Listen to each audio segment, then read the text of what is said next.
Salam, hörmətli izləyicilər.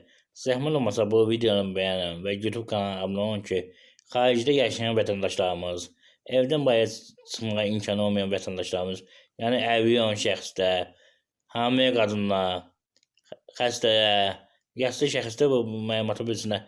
Vacib bir məlumat vermək istəyirəm. Misal üçün, mənə xaricdən zəng gəlir ki, mənim problemim var, hüquqi cəhətdən. Mən xaricdən Azərbaycana gələ bilmirəm. Gələ bilmədiyimə görə müddəti buraxıram, mən nə edim?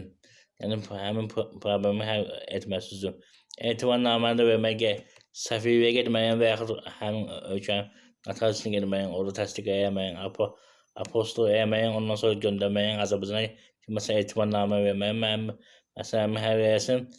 Bir də görürsünüz, vətəndaşlar bunu həmin maddi imkanı olmur, həmin vaxt olmur və yaxud vətəndaşlar mənə sual verir ki, mən əlilliyi olan şəxsəm, əlil arabası almaq istəyən dövlətdən mənə deyir ki, arabanı götürməsi üçün mütləq ki, məsələn, etibarnamə verməsə, o gəlsin götürsün, mən də verə bilməm, gedə bilsən notariusa gedərdim. Ona görə mən beləsinə vətəndaşlara bir şərt xəbər vermək istəyirəm. Həmin əlilli şəxs kimi, əlil arabasında olan şəxs kimi, həmin hüquqşünas kimi. Artıq Azərbaycan Respublikasının vətəndaşına ehtiyac yoxdur ki, notariusa getsin xaricdə və yaxud səfirliyə getsin. Eyni zamanda Azərbaycanın ərazisində notariusa getməyə ehtiyac yoxdur. Hörmətli izləyicilər.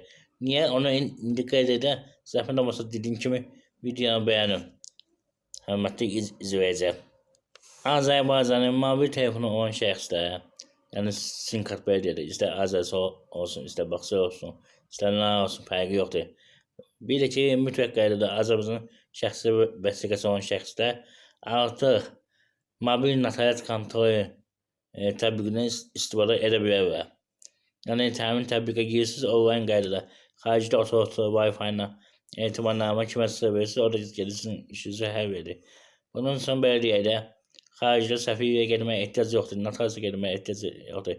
Və ya dediyim kimi, əlilliyi olan şəxslər də, eyni zamanda yaşlı şəxslər də, xəstə olan şəxslər də, hamilə qadınlar da evdə oturaraq öz telefonundan, öz belə deyək, şəxsi vəsiqəsindən onlayn qaydada, yəni həmin etibarnamə kimi istəsə verə bilərlər. Bu barədə artıq problem yoxdur, ondan istifadə edin.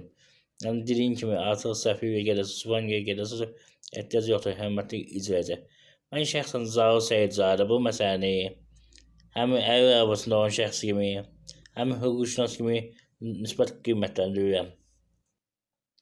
Vacib bir məsələdir, ona görə vacib məsələdir ki, hörmətli izləyicilər. Bilirsiniz ki, hüquqda belə bir şey var. Müddətin buraxılması. Məsəl üçün qeyd edin.